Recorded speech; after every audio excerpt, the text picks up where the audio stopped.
Hey, you ever wonder what it would look like if you made D&D characters based on professional anime clowns?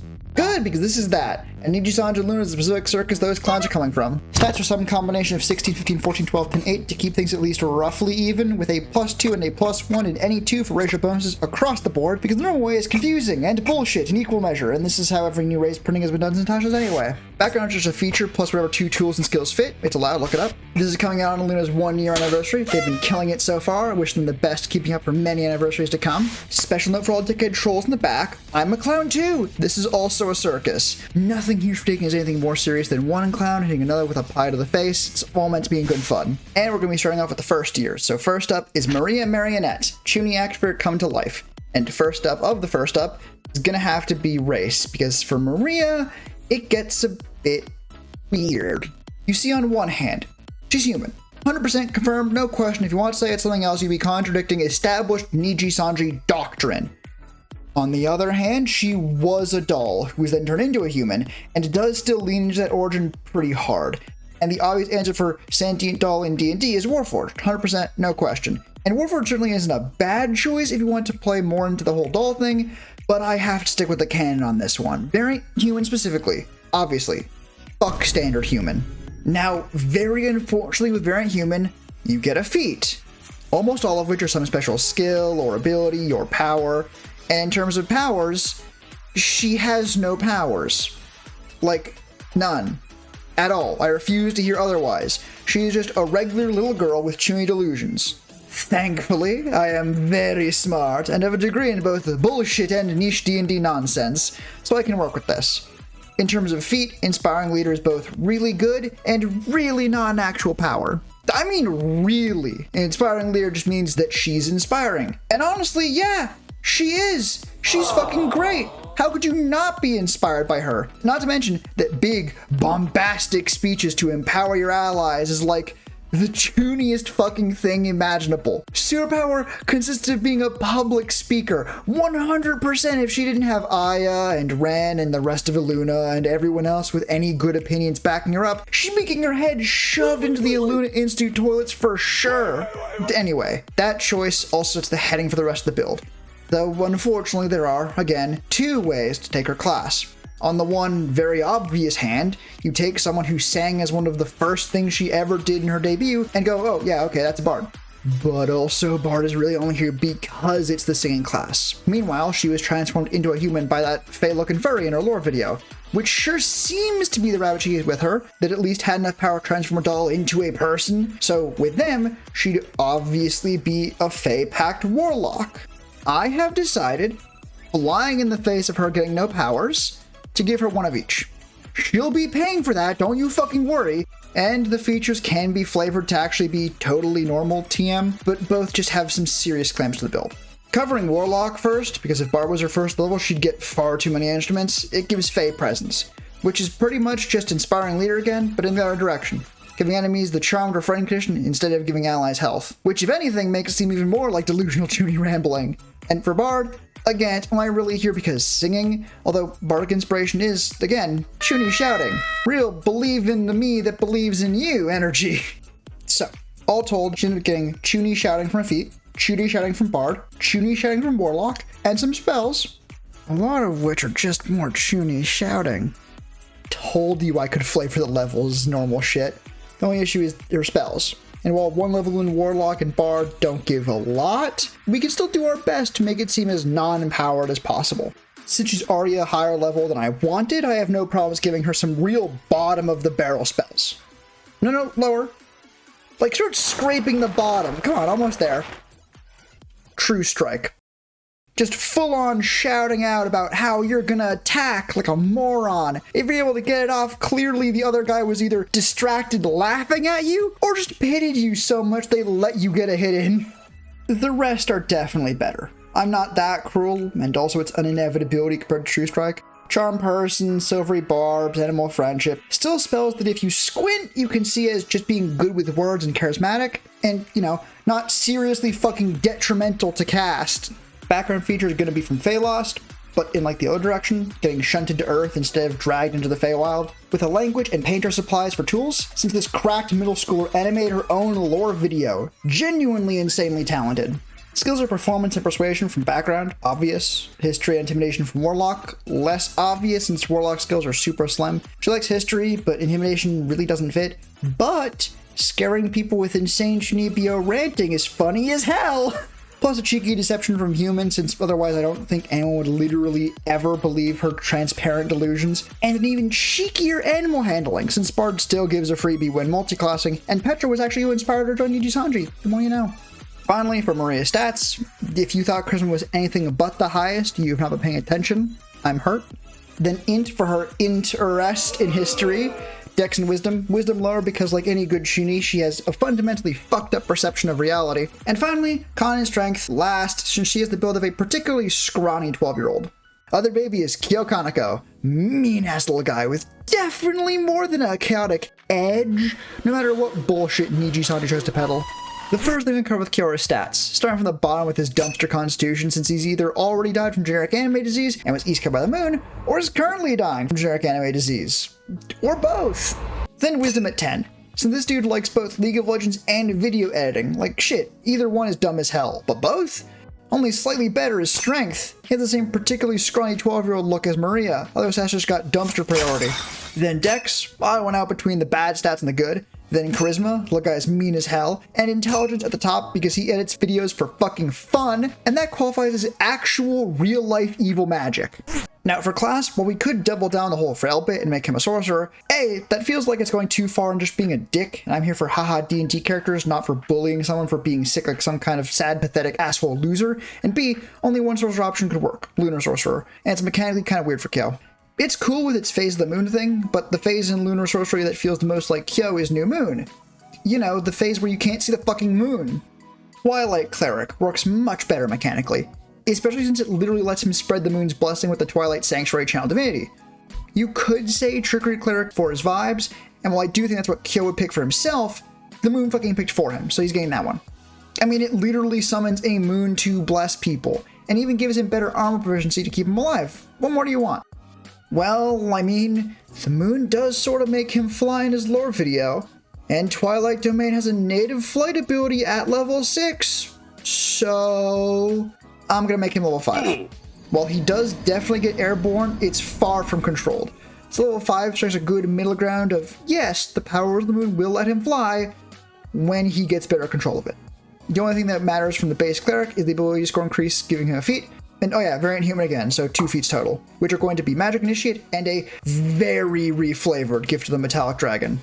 This is the third time covering Magic Initiate, so I'll be quick. Although at least it's giving a cleric bard spells this time instead of giving a bard cleric spells. Vicious Mockery because the little guy's mean as hell, Dancing Lights for some moon-shaped mood lighting, and Heroism to give him some more options than spreading the moon's blessing.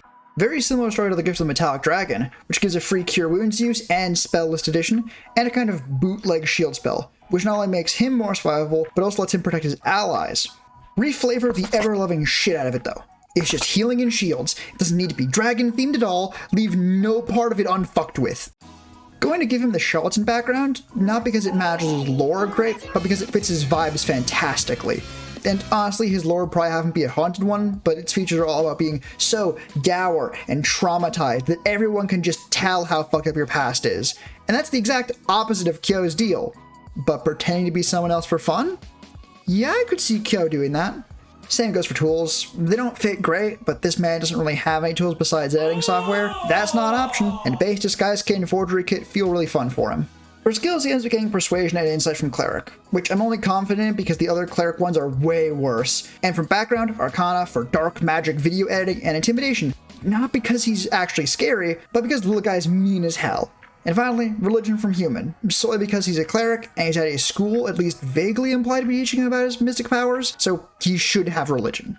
Lastly, for his spells, honestly most of his main spells are coming from his feats. Magic Initiate Bard gives him primarily Vicious Mockery, though Heroism also really benefits from being able to use his +3 Charisma mod instead of his +0 Wisdom mod, which is pretty pog. What's very pog is getting Cure Wounds from Gift of the Metallic Dragon, since it lets him choose Intelligence instead of Wisdom for a big boy +4, essentially doubling the healing it does with the level 1 slot. Last and least are the actual class spells. There are only 4 spells worth talking about, and 3 of them are domain spells, not normally on the cleric spell list. Tiny Hut is just a really good support spell that is already conveniently moon-shaped. Moonbeam is, well, you just heard me, it's a moonbeam, and a pretty decent combat spell, even with a really shitty save DC, and Aura of Vitality, a frankly busted healing spell, balanced around being a paladin exclusive and thus much later game than most 3rd level spells, letting you heal people 2d6 every turn for a minute as a bonus action, which on Cleric means breaking your concentration is a prerequisite to anyone you like going down, since you aren't technically casting it, and can therefore cast a second healing spell on the same turn. The only non-domain spell we care about is Bless, a strong combat support spell that importantly doesn't care about modifiers, and more importantly is the most literal Moon's Blessing we can get. Sanctuary, Aid, and Beacon of Hope are all the same idea, just under different names. If you want more specific spell picks, they're in the sheet download. Or just pick your own, since clerics change every long rest anyways. I am moving on to the second tiers with Aya Mare, the Sundork Angel from Heaven, and easiest fucking race pick of my life, almost. See, she's an Aasimar, no shit. But Aasimar have sub-races. Or at least they used to before Multiverse came out, but they still pick one of the old sub-race features, so they pretty much have sub-races. Well, what's the problem, you ask? I is a fallen angel. There's a fallen Aasimar option. What's the issue? The issue is the fallen Aasimar ability is goth as shit and inflicts fear, while the radiant consumption feature inflicts the goddamn rapture, with radiant damage literally pouring off of you. It fits Aya so much better. And since Necrotic Shroud isn't explicitly the fallen Aasimar ability anymore, we're going with the option that fits better instead of the one that might have at some point made more linguistic sense. Another thing that might seem obvious is Aya's class, since she won't shut up about paladins and being a paladin and smiting you, etc. Bullshit. All kinds of bull and horse and cow shit, just all the shit. Aya is an unarmed, unarmored brawler. She's no goddamn paladin, she's a fucking monk. Let's go over all the reasons Monk Aya is canon to hopefully show you why Paladin Aya is not just non-canon, but will never be fucking canon. First up, she's a brawler. Again, punch people is kind of her whole thing, you know. But I've handled characters like that before. I've shown ways around it, and even though Aya fights unarmored, you probably want something more since, hey, paladins are divine characters. And for that, we're turning to the Sun Soul Monk subclass. Base level, babyest ability, radiant damage punches. Channeling the power of divine rapture into your fucking knuckles. Pretty fucking divine, right? Okay. So I've got our punches. Paladins get spells though, some of which probably do fire, and given how much arson she does, one level 6 Sun Soul Monk gets Burning Hands as a bonus action. Do you think Searing Smite could fucking dream of that level of vandalism potential? Hell, fuck, at level 20, the only thing stopping you from upcasting to level 10 Burning Hands is that Wizards of the Coast never fucking imagined someone would harness the fucking sun just to burn down a goddamn Denny's. There are even better abilities at later levels, but I think I've made my point, so we'll leave Aya at a comfortable level 6 to get the Burning Hands, and leave the Divine Fireballs on the top shelf. Along with the already mentioned subclass and base level 1 features, she also gets a bunch of good monk shit. Key including Stunning Strike, Shame spending all her 8 key on Arson, Deflect Missiles, always stupid fun, Slow Fall, Flying for those stripped of their flying license, Extra Attack, max of 4 per turn fucking juiced, and of course, Key Empowered Strikes, just in case you thought being incorporeal and / or dead was gonna fucking save you. Ooh, got a little worked up there. Well, for her stats, strength is actually going to be higher than dex, mostly because it's funny and I think she'd appreciate it. Though, while monks don't need to replace their basic martial arts attack with dex, it does fuck up the Sun Soul magic punches a tiny bit, but oh fucking well. They don't work with Crusher anyway. Oh, right, Crusher! Being level 6, she gets a feat, and that's Crusher. It lets her shove people around the Denny's parking lot and sometimes gives free advantage. But yeah, stats. Strength, dex, then wisdom for appreciation of maidens, then int, since she does math for fun, then con, then charisma, and last, since a solid 80% of the words she says are the worst lies in history, like, I'm not a dork. And I have what thou callest the riz. Now finally, her background. And it's criminal. Of course it's criminal. I know it's criminal. You know it's criminal. Her parole officer, Jerry, definitely knows it's criminal. Unfortunately, I'm not actually sure who her contact would be. Maybe the rest of Iluna if you're the only fucking weeb playing a VTuber in your D&D group. The only builder I've prison once. Maybe Jerry, the prolog I just mentioned. Maybe just some random criminal should beat the shit of. It's really up to you. I'm only responsible for so much, including the language and games proficiency she's getting. Normally hate giving out game sets, but this time it's D&D, so it's fine. She's also getting a kazoo from monks, since monks get an instrument apparently. The skills she's getting are athletics from the way she is, religion from what she is, intimidation but only as Miss Amare, and performance from being a theater kid and a damn fine DM.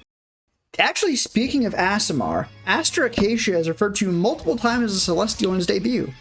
They are not talking about the D&D creature type, I know that, but that doesn't change the fact that Celestials in Dungeons & Dragons are angels, and in the player race roster, the only angel, and therefore only Celestial, is Aasimar. Along with the standard light cantrip, resistances, and minor healing that Aya also got, and I neglected to mention because I knew Aster was coming up, he's also getting the Radiant Soul option, where instead of becoming radioactive like Aya, Aster gets a temp fly speed, which is definitely a thing he can probably do. Probably. God, I have fun figuring this shit show out. What's wrong with me? Anyway, beyond the linguistic cleanness of his race, Aster's a supernova given mortal-ish form, so we're not going to be skimping on the levels here. Unfortunately, we're getting our third Night Sky skinned character in 2 videos, but thankfully we're able to use the Lunar Sorcerer I mentioned in the Kyo section, with specific interest in the New Moon phase. Although that does hard cap the Sorcerer level, since the level 14 and up New Moon abilities are really weird to give to Aster, I'm going to be putting him at 11. Plus a surprise tool that will help us later in the form of 2 Warlock levels. So we have our level set. What does it give us? Not much from base Sorcerer. 11 sorcery points, 3 meta magic options, quick and hide and seeking, and 2 ability score increases, going into a +2 charisma ASI and the meta magic adept feat for some more options, twinned and powered, and +2 points. And honestly, the subclass doesn't look so good at first either. A slightly buffed Sacred Flame, some extra spells that we don't even get the best of being in the New Moon phase, the ability to cast one of those mediocre spells for free, once. Why the hell was I so excited if there's only one feature worth actually explaining? Well, New Moon Lunar Sorcerers get to use meta magic on evocation and necromancy spells for 1 sorcery point off, number of times equal to their proficiency modifier. Just so happens that at level 13 that bumps to 5 times a day. And remember those 2 surprise tool warlock levels? We don't care about the pack, it's going to be great old because this sucks the least. We care about the evocations, Agonizing Blast and Eldritch Spear, buffing the strongest cantrip in the game, a spell that is particularly vicious with Quickened Spell. We care about the evocation spell, Eldritch Blast.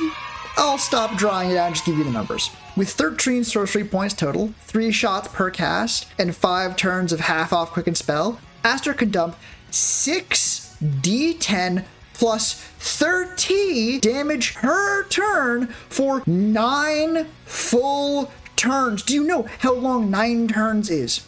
Fighter's the only class that can match that damage, and they get to do it for 2 turns at level 17! And that's only double blast. Since it's a cantrip, he can 100% cast regular leveled spells with it. Like the Disintegrate he got at...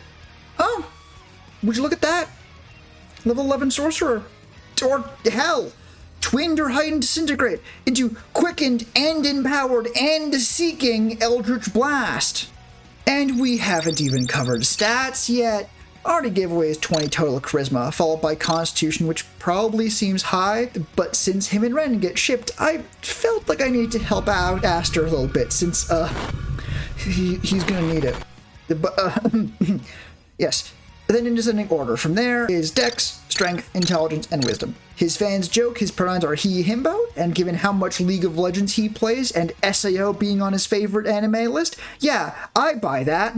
For his background, the look. There is no collapsed star background. What do you fucking want from me? His lore video is that someone died, and do you have any idea how little that narrows it down for D&D characters? That being said, Far Traveler works surprisingly well. The All Eyes on You feature is just being so weird people do shit for you. Marked you as a foreigner. He's a dead star. He's not an eldritch horror on technicality, but sure, foreign will do, I guess. That gets him a language and disguise kit. The kit is only because I was at a loss for what to give him, and this man does look real nice in a skirt. Goes along with the language being real. He's also getting performance from too, and survival because fuck dude, everything survival is good at, he can cheat. Hunting for food, stars don't eat, idiot. Using the sun to tell directions, he could probably just ask it. Those go along with Arcana and Persuasion from Sorcerer. Arcana because dude's a 13th level caster at a school for casters. I sure fucking hope he's learned Arcana. And Persuasion because, come on, look at him. This guy gives a wink, and if I wasn't crushingly paranoid 25/8, I'd do anything he said. Finally, for spells, he gets over a dozen, and aside from Eldritch Blast and Disintegrate, they don't really matter too much. I chose them with at least some reason, but if you want to go digging for the logic there, you'll have to do it on your own time. As we're moving on to the third years with Scarle Yonaguni, the enchantress that couldn't even spell her own fucking name right. You know what? I'm drawing her stats right now. 1 wisdom. No, fuck that. 0 wisdom. Too much of a himbo to even live. Got locked out of her own room how many times in so many months? Wouldn't know personal hygiene if her shower started fucking waterboarding her. In all seriousness, it's still 8. Stuck to my guns on that so far. Can't change it now. Oh, and her int is actually 12. She's the only member of Iluna that actually has lore going to the Institute beyond just saying that they do. And she did potion making on stream, which makes giving her a tool easier than ever, so giving her a little bit better stat for that. Strength is taking its spot in second to last. She has scrawny vibes, what do you want from me? Then going up, it's cons, and she can survive in her own biohazard of a room, but is also apparently allergic to grass, so it can't be too high. Then dex with the +1, even if it ends up kinda high, because I don't think she deserves to get blue bolt as modifiers. And finally, obviously, charisma at the top. She is an enchantress, and is also the way that she is. Enchantress is her species, by the way, which, yeah, makes absolutely no fucking sense and is probably bullshit, but it's more interesting, so I don't care. There are a couple of options for race, but Fiona Bloodline Tiefling is comfortably the best. It's obviously got the Friend's Cantrip and the Charm Person and the Suggestion, but it also has fire resistance. And what is Scarle's mascot? Little Fire Elemental, that's right. And the racial stats actually match what Scarle is getting, which never happens. And they're red, which Scarle also has that color. So we figured out what the fuck species Enchantress means, but class will be easy. Enchanter Wizard is an actual class, and yes, that is true, and we will be coming back to it. But it also kind of sucks, and for all of Scarle's many incredibly bullyable faults, being bad at enchanting people is abso-fucking-lutely not one of them. And in order to make a proper enchanting enchantress, we're gonna need to get a bit unethical. College of Eloquence. For those that don't know, College of Eloquence is a bard subclass. Gives all the inspiration and the rest songs and the jacking, plus it lets you use bardic inspiration to hurt someone's next save. No one gives a shit. Because at level 3, Eloquence gives you reliable talent for persuasion and deception, making any roll of 9 or lower a 10. For context, at level 5, 3 bard, 2 wizard, I told you we'll get there, Scarle has +3 proficiency, the +4 charisma mod. If we put Bard's expertise in persuasion and deception, that means that a 20 is the lowest possible roll Scarle can get. Roll a 10, +4, +3, +3, 20. Lowest possible roll. Oh, and the saving throw that I glossed over? Unsettling Words is a potential -6 on some poor fuck's next save at level 3. It's so good and still gets so overshadowed. I only bring it up because good fuck does Scarle earn an ability called Unsettling Words. Actually fucking unethical. And we aren't even done. Finally getting to those wizard levels. Base Wizard, boring. School of Enchantment Wizard, Hypnotic Gaze, though, less boring. In so much rules text, you get to hypnotize people. If you succeed, they can't move, are charmed by you, and are actually full-on incapacitated for the turn. You can only do it once on a specific target per day, and need to keep using your action to keep it up. But when you already have +10 to persuade someone, being able to hypnotize them, even if your DM only gives you the advantage from the charm, is still just fucking excessive. Okay. It's okay. Since I've already very calmly explained her stats in class, we can move straight to the cloistered scholar background, which is a super weird pick at first. I get it, trust me. But the whole feature is access to a curated, private library, like what they sure fucking better have at the Iluna Institute. Basically the Iluna attendance feature. Please ignore how every Iluna member could technically get this. It fits Scarle by far the best. Like I said earlier, I think most of the others are skipping class. But aside from a library card, it's going to give her alchemist supplies and cook's utensils. The alchemist supplies because she has actually made potions on stream, and cook's utensils because I love this dumb himbo, and I will absolutely let her cook. The skills she's getting are persuasion, duh, arcana, intimidation, survival, and religion. No deception, sorry I lied to you earlier, she cannot keep her mouth shut literally ever. Shit just falls out of that woman. Arcana, same thing with Aster, she is at Arcana school, she had better fucking know it. Persuasion is from duh, survival is needed to even traverse her fucking room, intimidation is from all the freaky shit that Scarle just says casually, and religion from some potentially very first-hand experience with the divine. Finally, spells. All the Bard ones are enchantment, and look, the shuffle of which spells she gets from Bard and which are from Wizard was a pain in the ass, but they're all labeled in the sheet. Short answer is if they're second level or really need a good spell mod, it's from Bard, otherwise I left it to Wizard. More important are actually spells she's not getting. Enthrall looks like a really great fit, but is actually steamy hot shit, especially with Busted Persuasion, and Gift of the Gab is a hard blacklist because if she could Control Z her own mouth, she would never have said, "Look at your tiny little fuckable body." Sorry. What the? Sorry. Last up is Risotto, the other third year and most prolific murderer of the alien species specializing in genocide, which I see as a blank check to start fucking cooking. So, if our guy is the strongest son of a bitch in the universe, well, he has to have high strength, right? And well, that'd be 20, right, sure. Unless we say make him a level 20 barbarian. Oh, that's right, friends and enemies, we're really getting into the sauce now. But first, our little war criminal needs a race, and not Gith. Fuck the Gith. I hate the Gith. The Giths suck. Like, their best ability for each sub-race is either a once-per-day shield or basic armor and weapon proficiency. Instead of acknowledging those deadweights, I kept it terrestrial with Yuan-Ti. It's pretty good as far as alien apex predator goes, so long as you avoid the snake friendship, and Ren's cold-blooded, so what you gonna do? That gives him dark vision like every other fucking race in this game, some decent spells, poison resistance, and best of all, magic resistance. Really helps make him that much harder to deal with as an otherwise magic vulnerable martial build. So let's actually do the background and skills now to get them out of the way. He's noble from his time as a warlord, getting 2 instruments since fuck can he play a lot of them. With performance and animal handling as skills, he's come to Earth largely to perform and has gone bursty right out of his whittle woke criminal hands with athletics and intimidation from barbarian because no fucking shit. And since he's getting a lot of stat boosts from levels, I can't leave you waiting anymore. And since Ren is shown fighting with his natural claws, it feels fitting to just give him those claws with Path of the Beast. At base, it lets him pick either claws, teeth, or tail when raging to get one of those natural weapons. And since at level 20, his rage can be up literally all the fucking time, it really is like he's just fighting with his regular hands. Very nice. And all 3 choices are tasty too, so I'll give you the short version of each.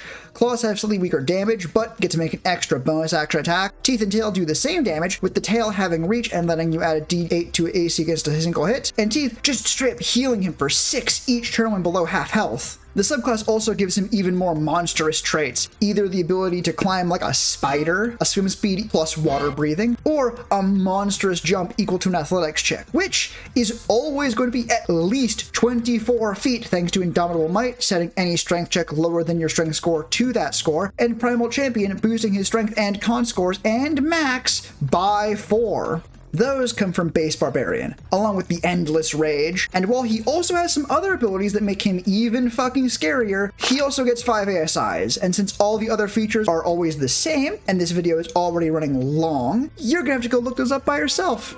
They are not interesting enough to care beyond ooh Ren kill, ooh Ren scary if you aren't actually planning to run this, and if you're planning to run anything I make, these videos do not include enough information to be your only source. First is actually an ASI, plus 1 strength and charisma to just fill in some gaps left over by the feats. Then he needs to take Performer. It is the non-negotiable feat, since on Earth, Ren is far more a singer than a slayer, and Performer is going to be pulling all of that weight for us. While its ability to distract people with song is fine thematically, it's mostly being taken for the +1 to charisma, and even more mostly because it boosts his performance proficiency to performance expertise, a huge buff when you have +6 proficiency, making his total performance +14. Then take Slasher for claws so savage they lower movement to make it even harder to run from him, and inflict a serious debuff on crit of disadvantage on all attacks and give him the final +1 to strength. Mobile to make him stupid fast and basically impossible to run from or pin down, and then Sentinel to make him actually impossible to run from. All just to make him as terrifying to face in the field as possible. But with the ability score increases covered, we have what we need for his stats. 24 in strength after 4 separate increases to the base, 20 constitution, dexterity and charisma both at 14, which I kinda wish charisma was higher for his singing, but then Mr. Warlord will only have 16 AC, and really, +15 performance is not meaningfully better than +14 performance. Then intelligence and wisdom in last. Wisdom taking the bottom spot because he thought dogs were cats and cats were dogs, and as a native English speaker, that's a him problem. The us problem is that there aren't any more people to go over, and this video is long. But anyway, thank you all for watching. Congratulations, Iluna, on 1 year. Wish you the best upcoming 365 days too. And fuck it, like and subscribe. Haven't tried that yet, and you actually watched the end, so you must care at least a little bit. Anyway, thank you for being here. Take care, and I'll see you next time.